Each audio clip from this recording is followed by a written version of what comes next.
Hello and welcome fellow Archons to Phlox'em and this episode 7 of our timing chart series. In this episode we're looking at damage and how damage is dealt, how it interacts with some of the other things we have like wards and armor, and really just what the timing is of cards that damage multiple times or multiple things, and kind of how that's a little bit different from some of the other rules that we've learned, specifically in how damage is all dealt simultaneously. There's not really an active player choosing with most of these things. Let's take a look at the timing chart for this, and then we'll get into some examples.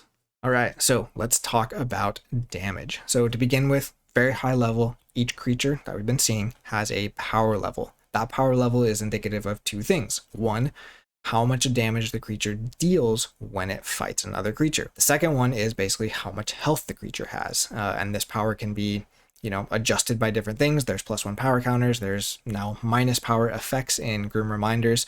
But essentially, as soon as the creature has enough damage counters on it that are equal to the creature's current modified power, the creature is destroyed. Now, let's get into this timing chart because, of course, we have damage, so there's got to be things that kind of interact or stop this damage, and we'll kind of go from highest to lowest in terms of priority of what these things hit. First off, a really quick note about this, we have this idea of pending damage. Pending damage was kind of introduced to just describe what is happening as you're placing damage counters from a single effect. There are going to be different cards that damage multiple creatures at a time, or that deal a certain amount of damage for each of something. But the general rule for damage from a single source or a single effect is all the damage from that effect is dealt at once. And that's going to be really important for some of these steps in here. So let's take a look at these. First one, if the creature has invulnerable or cannot be dealt damage, all its pending damage is prevented. That's what you would expect from an effect that's called invulnerable or can't be dealt damage. Now, invulnerable is a very rare effect. It's basically only on 2 or 3 things as far as I'm aware so far, but could come up more later in another set. So you need to know just invulnerable is sort of the first line of defense for a creature. Next one is wards. If a creature is warded, all its pending damage is prevented and the ward is removed. What ward essentially is it is a single token on a creature. No creature can have more than 1 ward on it. And that single token prevents the next damage or destroy that would hit that creature. Doesn't matter how much damage it is, the next source that would hit it, that would try to damage or destroy the creature, removes the ward instead, and no damage is dealt. Now let's talk about armor, which is number 3. Armor is kind of almost the opposite. Armor does not prevent being destroyed, and each point of armor reduces the pending damage dealt to a creature by 1. So if you have 2 armor, say, which is going to be the number on the opposite side of the power, so just to the right of the name on the creature, that armor just prevents single points of damage. So if you deal 3 damage to a creature with 1 armor, that armor is going to take 1 of that damage and the creature will take 2. Important thing about armor, unlike health, is armor does regenerate. At the start of the next turn, that creature is considered to have its full armor value again. Finally, number 4, all pending damage not prevented becomes damage dealt to a creature. If a creature has taken damage equal to or greater than its power, it is destroyed. So exactly what you expect. If it gets dealt that much damage, the creature is dead, and we'll talk about destroyed in another episode. So with all of that, let's go ahead and go through just some quick examples of these different things and sort of how this pending damage works, and we'll be done. All right, so for our examples, we're basically just going to shotgun through a bunch of different scenarios that are going to kind of go through all of the different timings that we just looked at and some of the other things I was talking about as far as simultaneous damage and pending damage and stuff like that. So we're starting with the highest level, which is going to be the invulnerability. I have this Potion of Invulnerability artifact here, and that says, Omni, sacrifice Potion of Invulnerability. For the remainder of the turn, each friendly creature cannot be dealt damage. So basically, Potion of Invulnerability does exactly what it sounds like. For that turn, all of your creatures are invulnerable. So say I've got this Baron Menjavin here, which has a ward on it. So we already talked about wards. They are kind of the next line of defense. And then he has 1 armor. So if I want to fight with him against Gizelhard Zealot, and I pop this Potion of Invulnerability first, when I fight this Gizelhard Zealot, again, we'll get into fighting stuff more next time, but essentially, they deal damage equal to their power to each other in the fight. The power from Gizelhard Zealot hits the potion first. So it hits the invulnerability first. I don't lose a ward, I don't lose any armor, and I don't take any damage. I just deal 6 damage back to the zealot, and it's gone. Simple enough. That's how kind of invulnerability works.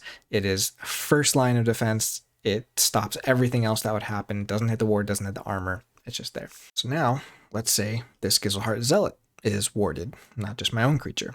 So we'll go through this in kind of 2 different ways. One, if I do that fight, kind of that same fight, but without the potion of invulnerability, both of these creatures attempt to deal damage equal to their power to the other creature. Both of them have wards, so those wards both get stripped, the armor doesn't get hit, and no damage is dealt to either of the creatures. But let's say I wanted to do something else. I wanted to use an action from hand to try and kill this Gizelheart Zealot instead. So I'll play Beware the Ides. Beware the Ides says deal 23 damage to a creature in the center of its controller's battle line. This is in the center of its controller's battle line. We talked about kind of centering and placement and stuff, and this says deal 23 damage. That's a lot of damage. You might think, oh, the ward just hits the first damage off of it and 22 more go into it. But no, like we said on the timing chart, all of the damage from this single source of damage hits that ward. So the ward would be removed and no damage would be dealt to the creature, and this action would be fully resolved. So that's kind of the power of wards. Again, if it was a card that said destroy this creature, same thing. The ward would just be removed and no damage or anything else would be dealt to that creature from that single point of damage. Now, let's do something that's a little bit more bigger. Kind of like we're saying, this is also not something that follows exactly the rule of active player chooses. So say I play this Ammonia Clouds now. Ammonia Clouds says play, deal 3 damage to each creature. This is kind of where we get into that idea of pending damage. So how this would work if I'm playing this in person is I'm going to go through and place 3 damage on each creature, but I'm going to be looking at those 3 different things. None of them have invulnerable. This guy doesn't have a ward and he doesn't have armor. Let's say the Zealot does have the ward. So the ward hits it. It doesn't take any damage. The Squire Alice has 2 armor. So 2 of the damage of the 3 from this Ammonia Clouds would hit that armor instead if it hasn't lost its armor from something else this turn, and it would just take 1 damage. And then my Baron, since the Baron has 1 armor on it, it would take 2 damage. Now again, I just kind of did that sequentially, but as soon as everything is sort of placed like that, all of this damage is considered dealt now at once, and so any destroyed effects would now trigger, creatures would get removed from the board. So they're all damaged. This Consul Primus has 3 power and 3 damage, so this creature is destroyed. None of the rest of these guys have power that are or damage that are equal to or higher than a power, so they all live, but this damage stays on the creature until, the creature is removed.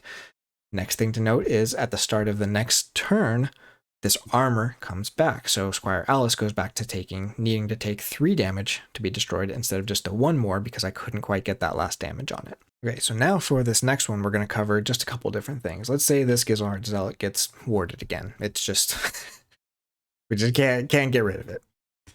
We're going to play this Sack of Coins. Now, there's 2 things to note about the Sack of Coins. The first is it has a damage pip on it.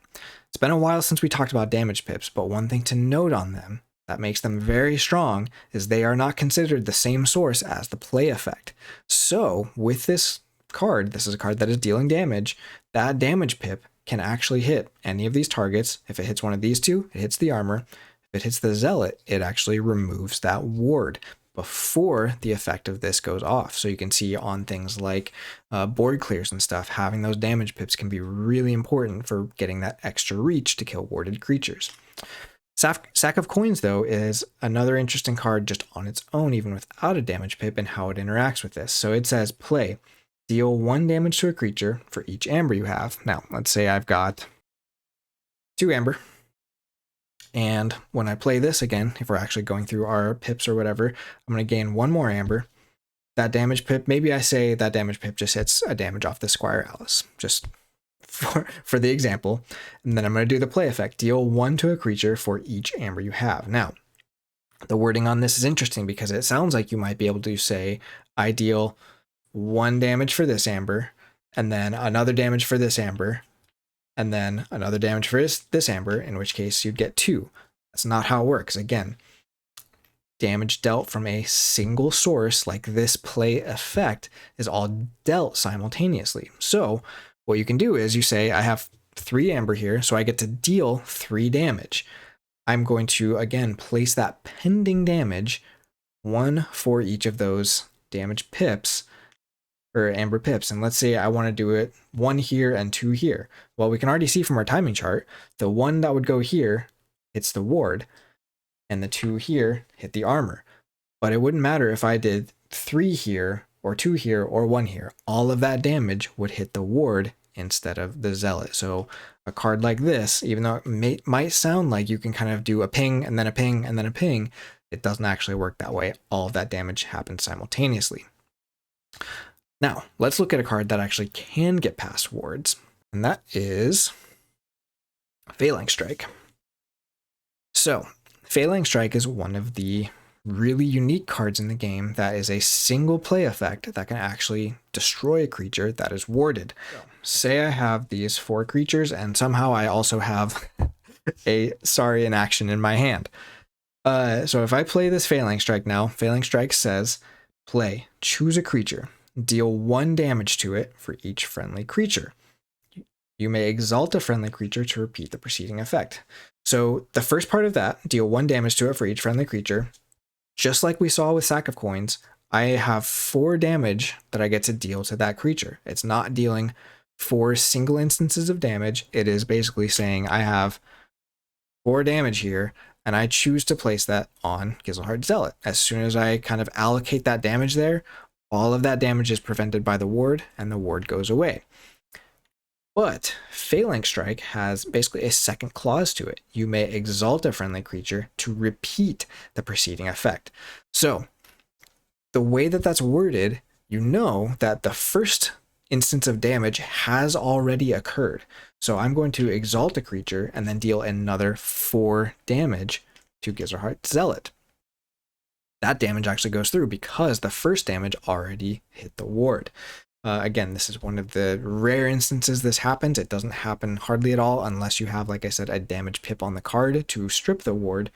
But again, that's kind of how all of this damage works. All right, and there you have it. That is damage in a nutshell. Again, big things to remember is just that for most single effects, all damage is getting dealt simultaneously, and any wards are going to prevent all of that damage at once on that creature. Armor is going to prevent singular damages, and other than that, you got to move on to things like Destroyed Effect and stuff, which we're going to be talking about in the next couple episodes. So stick around. Again, thank you so much for watching, and we'll see you next time.